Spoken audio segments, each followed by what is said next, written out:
لله نحمده ونستعينه ونستغفره ونؤمن به ونتوكل عليه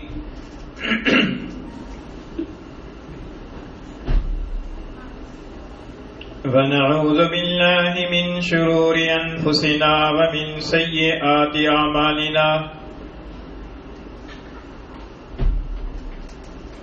من يهده الله فلا مضل له ومن يضلله فلا هادي له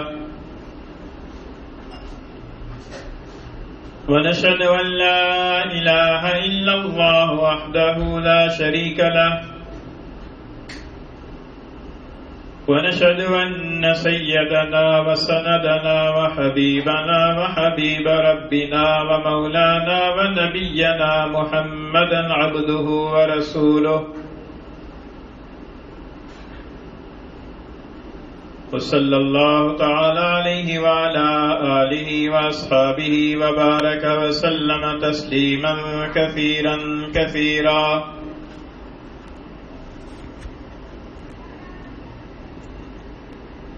أما بعد فأعوذ بالله من الشيطان الرجيم. بسم الله الرحمن الرحيم. لن ينال الله لحومها ولا دماؤها ولكن يناله التقوى منكم.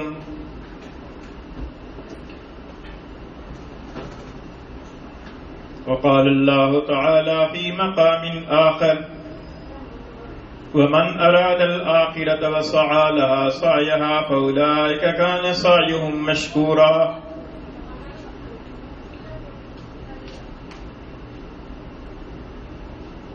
وعن أبي موسى رضي الله تعالى عنه قال: قال رسول الله صلى الله عليه وسلم: إذا مرض العبد أو سافر كتب له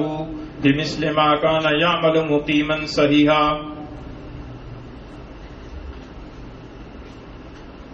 وقال النبي صلى الله عليه وسلم: إنما الأعمال بالنيات. أو كما قال رسول الله صلى الله عليه وسلم: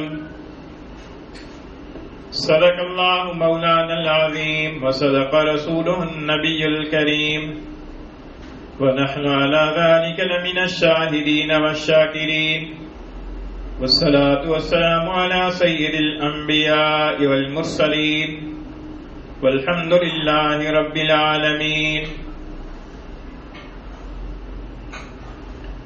گرامی قدر سامعین،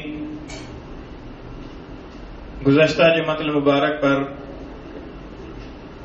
آپ حضرات کے سامنے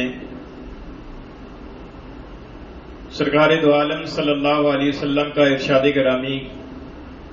انما الاعمال بالنیات کے حوالے سے کچھ باتیں عرض کی تھیں. آج کی اس مجلس میں اسی ارشاد کے حوالے سے مزید کچھ باتیں عرض کرنے کا خیال ہے. رسول اللہ صلی اللہ علیہ وسلم نے ارشاد فرمایا کہ انما الاعمال بالنیات، کہ اعمال کا مدار نیتوں پر ہے. اعمال تین قسم کے ہیں. ایک قسم کے اعمال وہ ہیں کہ جو نیک اعمال کہلاتے ہیں، جیسے نماز پڑھنا، روزہ رکھنا، صدقہ خیرات کرنا، حج عمرہ کرنا. دوسری قسم کے اعمال وہ ہیں کہ جو جائز اعمال کہلاتے ہیں، جیسے اپنے کھانے پینے کے حوالے سے کوئی بھی جائز اور حلال چیز کھا لینا، معاش کے ذرائع میں سے کوئی بھی جائز ذریعہ معاش، تجارت ہو، ملازمت ہو، محنت مزدوری ہو، کاشتکاری ہو، کوئی بھی اختیار کیا جا سکتا ہے. تیسری قسم کے اعمال وہ ہیں کہ جو گناہ کے زمرے میں آتے ہیں، برے اعمال کہلاتے ہیں، جیسے چوری کرنا، قتل کرنا، شراب پینا، غیبت کرنا، جھوٹ بولنا وغیرہ وغیرہ.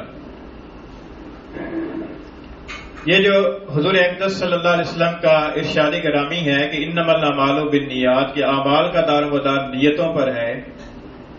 اس ارشاد کا ان تینوں قسم کے اعمال کے اوپر مختلف طرح کا اثر پڑتا ہے.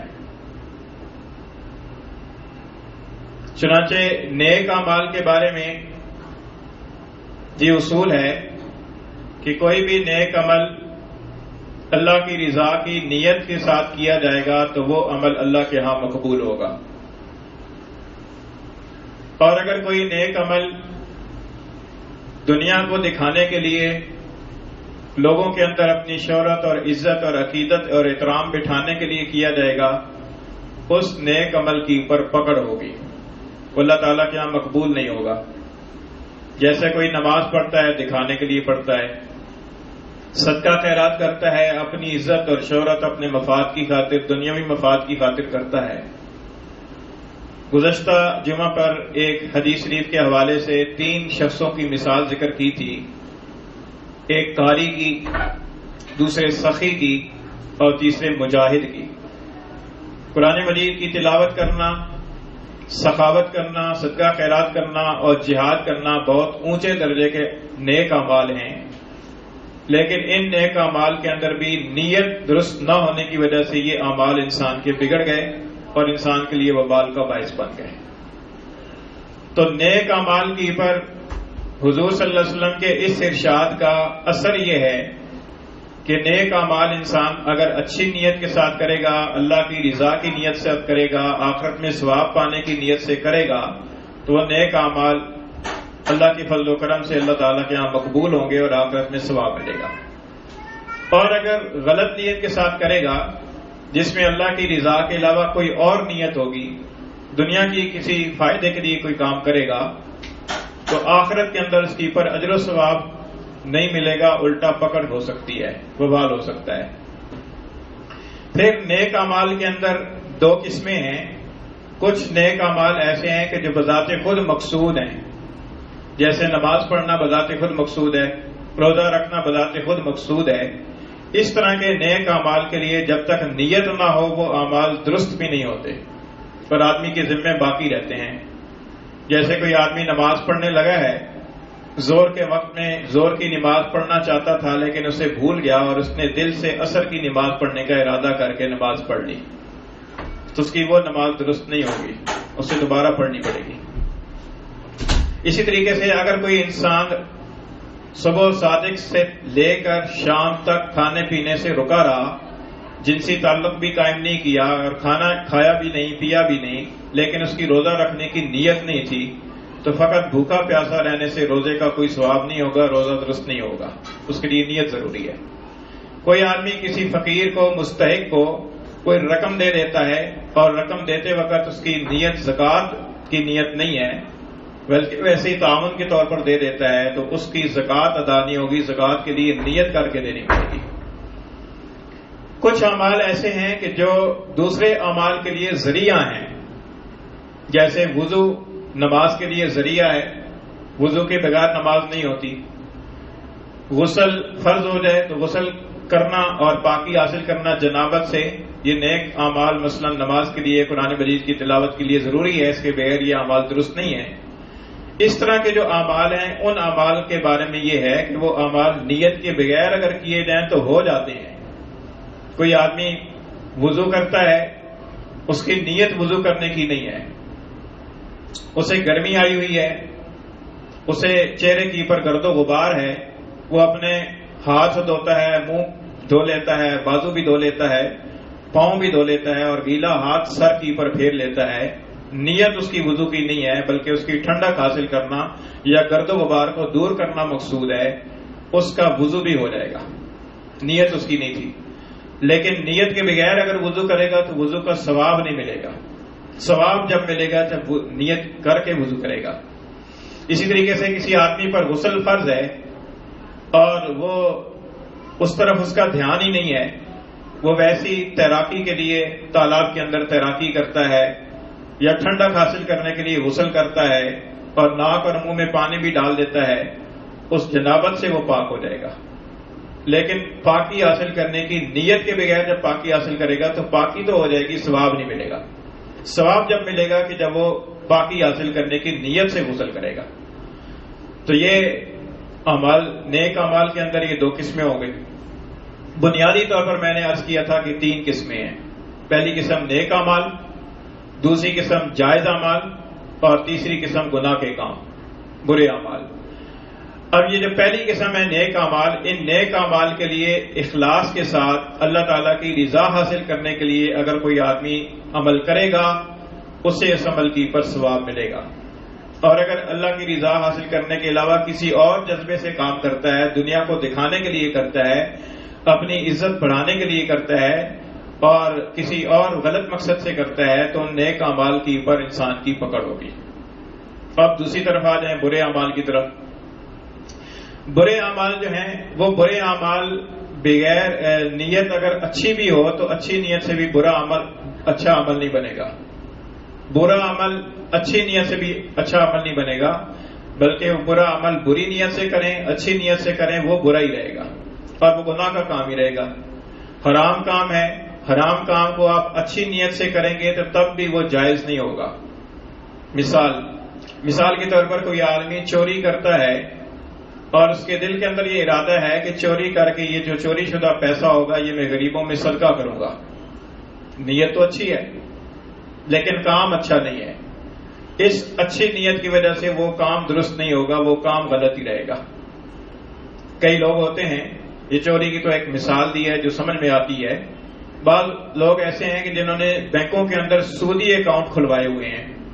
اور ان سے اگر کوئی بات ہو تو وہ کہتے ہیں جی ہم نے اس نیت سے کھلوایا ہوا کہ جو اوپر سے سود بنے گا وہ صدقہ کر دیں گے، تو یہ غلط نیت ہے۔ اس نیت سے وہ سودی لین دین کا معاملہ کرنا درست نہیں ہے۔ کوئی آدمی جو ہے نا کسی کے ساتھ قرض کا معاملہ کرتا ہے کہ آپ مجھے ₹1,00,000 قرض دے دیں، 2 مہینے کے بعد 1,10,000 دے دوں گا، اور وہ آدمی اس نیت سے دے دیتا ہے کہ چلو جو 10,000 آئے گا میں صدقہ کر دوں گا،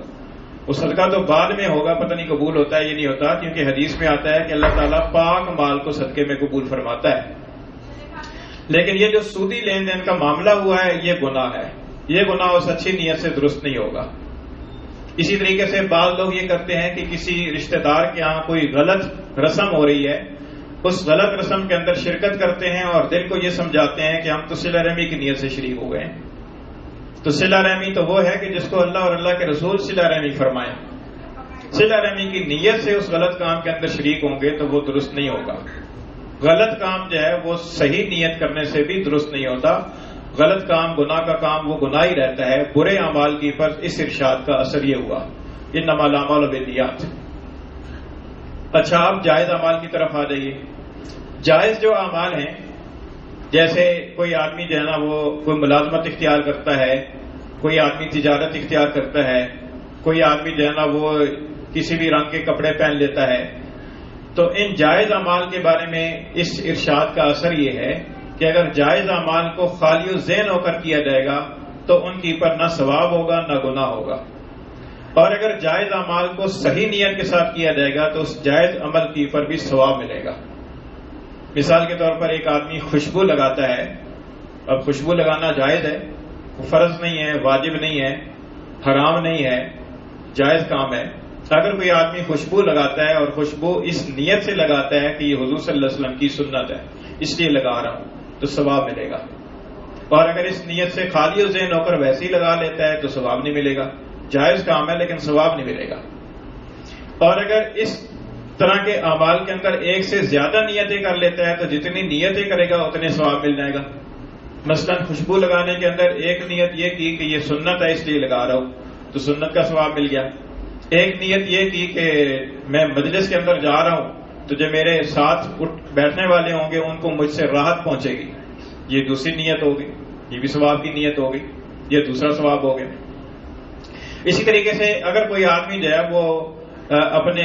گھر کے اندر جا کر گھر کے کام کاج کے اندر گھر والوں کا ہاتھ بٹاتا ہے اور جائز کام ہے، لیکن اس میں یہ نیت اس کی یہ ہوتی ہے کہ یہ چونکہ حضور صلی اللہ علیہ وسلم کی سنت ہے میں اس لیے کر رہا ہوں تو سنت کی اتباع کا ثواب ملے گا۔ اسی طریقے سے اگر کوئی آدمی سفید لباس پہنتا ہے اس نیت سے پہنتا ہے کہ حضور صلی اللہ علیہ وسلم نے سفید لباس کو پسند فرمایا ہے اور سفید لباس پہننے کی تلقین فرمائی ہے، آپ نے ترغیب دی ہے،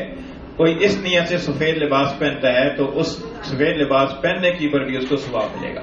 جائز کام ہے، سفید بھی پہن سکتا ہے، کسی اور رنگ کا بھی پہن سکتا ہے، لیکن وہ سفید پہن رہا ہے اور سفید پہننے کی نیت پیچھے یہ ہے کہ حضور صلی اللہ علیہ وسلم کا پسندیدہ ہے تو اب اس کے اوپر اسے ثواب ملے گا، جائز کام ہے۔ اسی طریقے سے اگر کوئی آدمی جو ہے وہ کوئی ذریعہ معاش اختیار کرتا ہے، اس ذریعہ معاش کے اختیار کرنے کے اندر اس کی نیت یہ ہے کہ چونکہ اللہ رب العزت نے میری اوپر میری جان کے اور میرے اہل و عیال کے حقوق لازم کیے ہیں، میں یہ ذریعہ معاش اور یہ کمائی اس لیے کر رہا ہوں تاکہ جو حاصل ہوگا اس سے اپنی ذات کی پر بھی خرچ کروں گا اور اپنے اہل و عیال کی ضروریات پر بھی خرچ کروں گا، تو اس نیت سے وہ جو کمائی کرے گا 8 گھنٹے 10 گھنٹے مزدوری کرے گا، ملازمت کرے گا، تجارت کرے گا، وہ بھی ثواب بن جائے گا، جائز کام ہے، اس جائز کام کے اندر ثواب ہو گیا۔ ایک آدمی طب کی تعلیم، میڈیکل کی تعلیم اس لیے حاصل کرتا ہے کہ میں مخلوق خدا کی خدمت کروں گا، پھر اگرچہ اس کے اوپر کچھ فیس بھی لے لیتا ہے، لیکن جہاں اس کا موقع سامنے آ جاتا ہے اور کوئی غریب مریض آ جاتا ہے تو اس کا مفت بھی علاج کر دیتا ہے، تو اس نیت کی وجہ سے اسے خدمت خلق کا ثواب ملے گا۔ اسی طریقے سے اور بھی اعمال ہیں، ان اعمال کے بارے میں بھی انسان اسی طرح کی نیتیں سوچ کر سکتا ہے، لیکن یہ بات یاد رکھیے کہ یہ جائز کاموں کی بات ہو رہی ہے۔ ناجائز کاموں کے بارے میں پہلے عرض کر دیا گیا ہے کہ ناجائز کام کو صحیح نیت کے ساتھ کرنا بھی درست نہیں ہوتا، ناجائز کام کو صحیح نیت کے ساتھ کریں گے تب بھی ناجائز ہی رہے گا، وہ ناجائز کا گناہ رہے گا۔ تو یہ ارشاد گرامی ہے حضور صلی اللہ علیہ وسلم کا، فرمایا کہ انما الاعمال بالنیات، کہ اعمال کا دار مدار نیتوں پر ہے، اس کا اثر جو ہے نا مختلف اعمال کی پر مختلف اعتبار سے پڑتا ہے۔ تو اس وجہ سے انسان کو چاہیے کہ اپنے اعمال کے اندر اچھی نیت سوچے۔ گناہ کے کام تو خیر کرنے ہی نہیں ہے، وہ تو کسی نیت سے بھی کرنا درست نہیں ہے، لیکن جو جائز کام ہیں، یہ جو ثواب کے کام ہیں، ان کے اندر خالصتاً اللہ تعالیٰ کی رضا حاصل کرنے اور ثواب حاصل کرنے کی نیت سے کرے تو ان اعمال کی بدولت اسے ثواب حاصل ہوگا۔ اب یہ جو عرض کیا کہ یہ جو نیت کے اوپر اعمال کا دار مدار ہے، تو اس کے اندر ایک بات یہ بھی آ جاتی ہے کہ آدمی نیت کرتا ہے اور عمل کرنے کا اس سے کسی وجہ سے موقع نہیں ملتا، اس کی خواہش یہ ہے، اس کی کوشش یہ ہے کہ میں عمل کروں، لیکن کسی عذر کی وجہ سے عمل نہیں کر پاتا، تو اللہ رب العزت دلوں کے بھید جاننے والا ہے۔ اللہ تعالیٰ کا ارشاد ہے کہ لن ینال اللہ لحومها ولا دماؤها ولکن ینالہ التقوی منکم، کہ اللہ تعالیٰ تک تمہاری قربانیوں کا گوشت اور خون نہیں پہنچتا، اللہ تعالیٰ تک تمہارے دلوں تک تقوی پہنچتا ہے۔ تو بعض اوقات ایسے ہوتا ہے کہ انسان کی نیت ہوتی ہے کسی عمل کو کرنے کی، لیکن وہ عمل کر نہیں پاتا کوشش کے باوجود،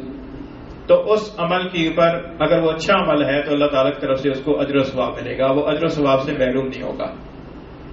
دوسری آیت کریمہ کے اندر ارشاد ہے، فرمایا کہ من اراد الآخرۃ وسعى لها سعیھا فاولئک کان سعیھم مشکورا،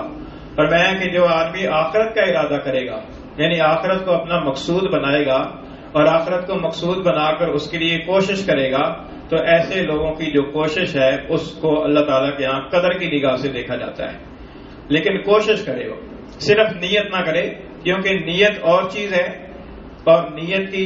تمنا اور چیز ہے۔ ایک دھوکہ ہمیں یہ بھی لگتا ہے کہ ہم نیت اور تمنا میں فرق نہیں کر پاتے، اور تمنا کو ہی ہم نیت سمجھ لیتے ہیں۔ تمنا اور چیز ہے، کسی چیز کی خواہش کرنا، کسی چیز کو چاہنا اور ہے،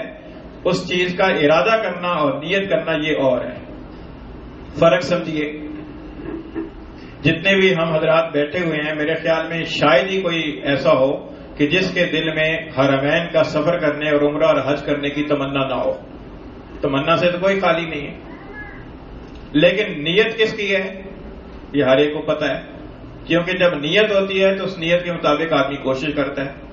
نیت ہے تو اس کے لیے پیسے جمع کر رہا ہے، نیت ہے تو اس کے لیے پاسپورٹ آفس جا رہا ہے، پاسپورٹ بنوا رہا ہے، نیت ہے تو اس کے لیے ویزے کے لیے کوشش کر رہا ہے۔ یہ نیت کے بعد پھر یہ کوشش آتی ہے۔ ومن اراد الآخرۃ وسعى لها سعیھا،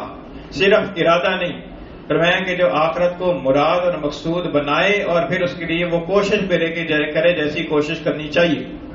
تو فرمایا کہ ایسے لوگوں کی کوشش مراد کو پہنچے گی، اور ایسے لوگوں کی کوشش اللہ تعالیٰ کے یہاں قدر کی نگاہ سے دیکھی جائے گی۔ تو بسا اوقات ایسے ہوتا ہے کہ ہمارے دل میں تمنا ہوتی ہے کہ کوئی نیک کام ہم نے کرنا ہے، ارادہ نہیں ہوتا۔ شیطان یہ وسوسہ ڈالتا ہے کہ یہ تمہاری تمنا، یہ نیت ہے، اور نیت کی پر بھی ثواب ملتا ہے، چلو تمہیں ثواب مل گیا۔ یہ دھوکہ ہے، یہ غلط فہمی ہے۔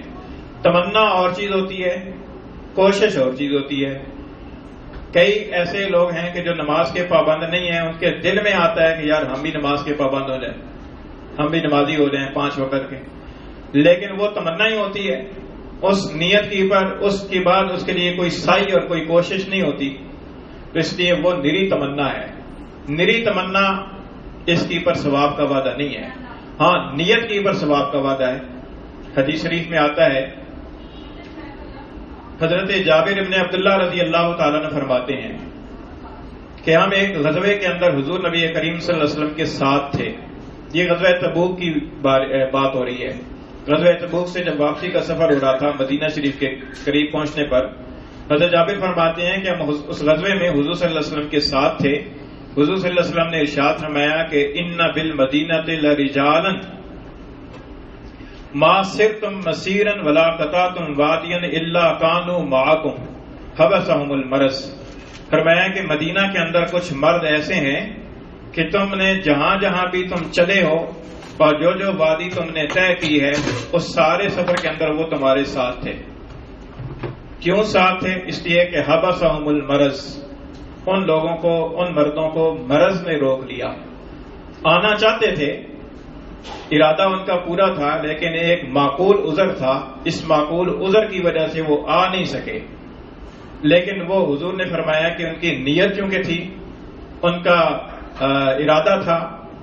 وہ کوشش بھی کرنا چاہ رہے تھے، لیکن ایک مرض اور ایک عذر ایسا تھا کہ جس کی وجہ سے وہ سفر نہیں کر سکتے تھے. لہذا اس عذر کی وجہ سے صرف ان کی نیت کی پر ان کو تمہارے ساتھ اجر میں شریک کیا جا رہا ہے. اس سے یہ معلوم ہوتا ہے کہ اگر کوئی آدمی نیت کرتا ہے اور نیت کے ساتھ اس کام کے لیے کوشش بھی کرتا ہے، پھر کسی وجہ سے اس کوشش کے اندر کامیاب نہیں ہو سکتا، تو اللہ رب العزت کی رحمت سے امید ہے کہ اللہ تعالیٰ کو اس عمل کا ثواب، اللہ تعالیٰ اس بندے کو اس عمل کا ثواب عطا فرمائیں گے. دوسری حدیث جو بخاری شریف کی حدیث ہے، حضرت ابو موسیٰ رضی اللہ تعالیٰ عنہ سے روایت ہے، حضور صلی اللہ علیہ وسلم نے فرمایا کہ اذا مرض العبد او سافر کتب له بمثل ما کان یعمل مقیما صحیحا. فرمایا کہ اگر کوئی بندہ بیمار ہو جائے یا سفر میں چلا جائے اور بیماری اور سفر کی وجہ سے وہ ان معمولات کو انجام نہ دے سکے کہ جن کو وہ انجام دیتا تھا، تو اس عذر کی وجہ سے انجام نہ دے سکنے کے باوجود بھی اللہ تعالیٰ اس کو مقیم اور صحیح آدمی کا ثواب عطا فرمائے گا. اس لیے کہ اس کی نیت تھی، وہ تو ایک عذر کی وجہ سے رہ گیا. ایک اور حدیث میں آتا ہے کہ یہ جو معتکف ہوتا ہے، مسجد کے اندر اعتکاف کرتا ہے اور اعتکاف کی وجہ سے کئی نیک اعمال کو وہ کر نہیں پاتا،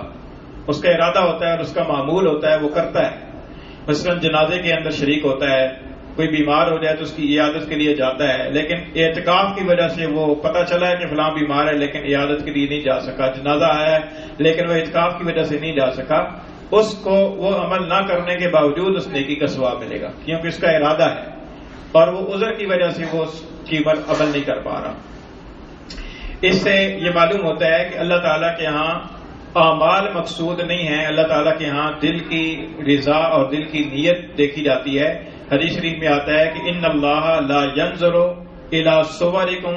ولا الى اجسامکم، اور ایک حدیث میں آتا ہے کہ ولا الى اموالکم ولکن ينظر الى قلوبکم واعمالکم، کہ اللہ تعالیٰ تمہارے جسموں کو اور تمہارے مالوں کو یا تمہاری صورتوں کو نہیں دیکھتے، بلکہ اللہ تعالیٰ تمہارے دلوں کو اور تمہارے اعمال کو دیکھتے ہیں. دل کو دیکھتے ہیں کہ اللہ تعالیٰ انسان کے دل کے اندر کیا ہے. انسان کے دل کے اندر اللہ تعالیٰ کی رضا ہے، تو اللہ تعالیٰ کی رضا جو ہے نا وہ کسی خاص عمل کے اندر نہیں ہے. ہو سکتا ہے کہ اللہ تعالیٰ کی رضا اسے کوشش کی پر اور نیت کی پر مل جائے. اب اس سے یہ سمجھ لیجیے کہ آج کل ہمارے ہاں ایسے کئی ہوتے ہیں کہ جنہوں نے اعمال کو مقصود سمجھے ہوئے کہ بس یہ عمل ہی ہر صورت میں کرنا ہے، حالانکہ بسا اوقات اس عمل کے اندر اگر کسی عذر کی وجہ سے وہ آدمی نہ کر پائے تو اس نیت کی پر بھی اس کو ثواب ملتا ہے. مثال کے طور پر ایک آدمی چاہتا ہے کہ میں اگلی صف میں نماز پڑھوں، اچھی بات ہے، اگلی صف میں آنا چاہیے. بعض لوگ اگلی صف میں جگہ ہونے کے باوجود ہی پیچھے رہتے ہیں، پیچھے نہیں رہنا چاہیے، آگے بڑھنا چاہیے. لیکن وہ آتے ہیں اور دیکھتے ہیں کہ اگلی صف کے اندر جگہ پر ہے اور کوئی جگہ خالی نہیں ہے، صرف دو آدمیوں کے درمیان معمولی سی جگہ ہے، تو وہ اگلی صف کا ثواب پانے کے لیے ان کے اندر گھسنے کی کوشش کرتے ہیں. ان کے نزدیک یہ ہے کہ بس اگلی صف میں پہنچیں گے تو اگلی صف کا ثواب ملے گا، حالانکہ ایسا نہیں ہے. اگلی صف کی نیت سے آدمی آیا ہے، اگلی صف کے اندر جگہ نہیں ملی، پیچھے کھڑا ہو گیا ہے، نیت اس کی یہی تھی، کوشش بھی تھی، لیکن عذر کی وجہ سے وہ اگلی صف کو نہ پا سکا، اللہ کی رحمت سے امید ہے کہ اس نیت کی پر بھی اللہ تعالیٰ اسے ثواب عطا فرمائیں گے۔ ایک آدمی کی نیت ہے کہ جماعت کے ساتھ نماز پڑھے، اور وہ نیت کر کے گھر سے چلتا ہے کوشش کر کے، اور کوشش بھی کرتا ہے اور مسجد کے اندر آتا ہے، آگے دیکھتا ہے کہ جماعت ہو چکی ہے، وقت تبدیل ہو گیا تھا، اسے پتہ نہیں چلا، تو یہ ایک عذر ہے۔ اب وہ جماعت کے اندر وہ شامل نہیں ہوا، لیکن جماعت کا ثواب اس کی کوشش کی پر اللہ تعالیٰ دیں گے، کیونکہ اس نے کوشش کی تھی، اس نے نیت کی، ارادہ کیا اور اس کے لیے کوشش کی۔ ومن اراد الآخرۃ وسعى لها سعیا فاولئک کان سعیهم مشکورا۔ ایسا ہوتا ہے بسا اوقات انسان کوئی عمل نہیں کر پا رہا، لیکن اس عمل کے لیے اس کی کوشش ہے، اس کی حسرت ہے، اس کی وجہ سے اللہ تعالیٰ اسے اجر و ثواب عطا فرماتے ہیں۔ عبداللہ بن مبارک رحمہ اللہ کا ایک واقعہ مشہور ہے کہ وہ جب وفات پا گئے تو کسی نے خواب میں دیکھا کہ جنت کے اندر ہیں، بڑے درجے کے اوپر ہیں، تو پوچھا کہ آپ کے ساتھ کیا ہوا؟ تو فرمایا کہ اللہ رب العزت نے بہت کرم فرمایا،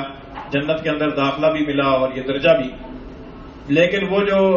میرے گھر کے سامنے موچی رہتا تھا، جوتوں کا کام کرتا تھا، یا موچی یا لوہار، اس کو درجہ میرے سے اوپر ملا ہے۔ تو خواب دیکھنے والے کے ذہن میں تعجب پیدا ہوا کہ وہ کیسے؟ تو وہ جا کر معلومات کی، تو وہ آدمی جو محنت مزدوری کرتا تھا، دہاڑی لگاتا تھا، اور وہ اسی کی پر اس کا گزر بسر تھا، وہ یہ حسرت کرتا تھا ان کو عبادت کرتے ہوئے دیکھ کر کہ کاش کہ مجھے بھی فرصت ہوتی تو میں بھی ایسی عبادت کرتا۔ نیت اس کی تھی، حسرت اس کی تھی، اس کے اندر تمنا تھی اور پورا ارادہ اور کوشش بھی تھی، لیکن وہ مجبور تھا، اس کام کے اندر پھنسا ہوا تھا، وہ کام چھوڑتا ہے تو گزارا نہیں ہوتا، تو اس کو اللہ رب العزت نے نیت کی پر بھی عطا فرمایا۔ تو اس لیے بسا اوقات انسان کو نیت کی پر بھی اللہ تعالیٰ عطا فرماتے ہیں، لیکن نیت یہ ہے کہ نیت خالص ہو، نیت کا دھوکہ اور تمنا کے ساتھ خلط ملط نہ ہو، بلکہ نیت خالص ہو۔ خالص نیت کے ساتھ اگر کوئی آدمی کوشش کرتا ہے، کوشش کرنے کے بعد اس عمل کو نہیں کر پاتا جس عمل کے لیے وہ کوشش اس نے کی ہے، اللہ رب العزت کے فضل و کرم سے امید ہے کہ اللہ تعالیٰ اسے اجر عطا فرمائیں گے۔ ایک حدیث میں آتا ہے کہ حضور اقدس صلی اللہ علیہ وسلم نے صحابہ کرام سے فرمایا کہ میرے پاس بسا اوقات کوئی آدمی ضرورت مند بن کے آ جاتا ہے اور وہ مجھ سے سفارش کا طالب ہوتا ہے کہ فلاں سے میری سفارش کر دیں، تو فرمایا کہ وہ میرے پاس حاجت لے کر آتا ہے تو آپ میں سے کوئی اس کی سفارش کر دیا کرے میرے سے، کیونکہ کام تو اس کا اللہ رب العزت کی مرضی سے ہوگا، لیکن آپ کو سفارش کرنے کا اجر مل جائے گا۔ کئی دفعہ ایسے ہوتا ہے کہ ایک آدمی کی پہنچ ہوتی ہے اور ایک آدمی جو ہے نا وہ سفارش کر سکتا ہے، اور اس نے سفارش کر دی اور دوسرے آدمی کے لیے کام کی کوشش کر دی، اس کا کام نہیں بنا، لیکن اس کی سفارش اور اس کی کوشش پوری تھی، اس کوشش کی پر اسے اتنا ہی ثواب ملے گا کہ اس نے کا کام بنا دیا۔ تو ایسے ہوتا ہے کہ انسان عمل کرتا ہے اور بسا اوقات عمل کی صرف نیت اور کوشش ہوتی ہے، اس کی پر سے اجر و ثواب ملتا ہے۔ اور یہ جو جنت کے اندر مومنوں کا ہمیشہ ہمیشہ کے لیے رہنا ہے، علماء نے فرمایا کہ یہ بھی نیت کی وجہ سے ہے، کیونکہ انسان کے اعمال تو محدود ہیں اور جنت کے اندر داخلہ ہمیشہ ہمیشہ کے لیے ہے۔ اب عقل کا تقاضا تو یہ بنتا ہے کہ انسان نے مثلا 60 سال 70 سال زندگی گزاری ہے، اور 60-70 سال کے اندر بھی اس نے جو اللہ رب العزت کی رضا کے لیے اعمال کیے ہیں وہ تو تھوڑی سی مدت ہوگی۔ عقل کا تقاضا تو یہ بنتا ہے کہ اتنی مدت اسے جنت میں رکھا جائے، لیکن اللہ رب العزت کی مہربانی یہ ہے کہ ہمیشہ ہمیشہ کے لیے جنت میں رکھیں گے۔ اس کی وجہ علماء فرماتے ہیں کہ یہ ہے کہ ایک آدمی کے جو ایمان والا ہے اس کے دل میں یہ نیت اور ارادہ ہوتی ہے کہ اگر مجھے 200 سال تک بھی عمر ملے تو میں مومن ہی رہوں گا، ایمان پر ہی رہوں گا، ایمان کو چھوڑوں گا نہیں۔ تو وہ جو اس کی اندر کی نیت ہے نا، اس نیت کی وجہ سے اسے ہمیشہ کے لیے جنت ملتی ہے۔ اور کافر کو جو ہمیشہ کے لیے دوزخ میں رکھا جاتا ہے، حالانکہ کافر کی بھی عمر محدود ہوتی ہے 60 سال 70 سال، تو عقل کا تقاضا تو یہ بنتا ہے کہ 60-70 سال تک اسے دوزخ میں رکھا جائے۔ اس کو بھی دوزخ میں اسی لیے رکھا جاتا ہے کہ اس کے دل کے اندر نیت اور ارادہ یہ ہوتا ہے 100 سال بھی زندہ رہوں گا تو کافر ہی رہوں گا، ایمان نہیں قبول کروں گا۔ تو یہ جو اندر کا ارادہ اور اندر کی ایک طلب اور ایک چاہت ہے، اس کے اوپر اللہ تعالیٰ کی نظر ہوتی ہے۔ حدیث میں آتا ہے کہ اللہ تعالیٰ تمہارے دلوں کو دیکھتا ہے، اور ارشاد ہے کہ لن ینال اللہ لحومها ولا دماؤها ولکن ینالہ التقوی منکم، کہ اللہ تعالیٰ تک تمہارے دلوں کا تقوی پہنچتا ہے۔ قربانیوں کا گوشت اور خون اس کو اللہ تعالیٰ نہیں دیکھتے، اللہ تعالیٰ دل کے اخلاص اور اس نیت کو دیکھتے ہیں کہ کس نیت کے ساتھ کر رہا ہے۔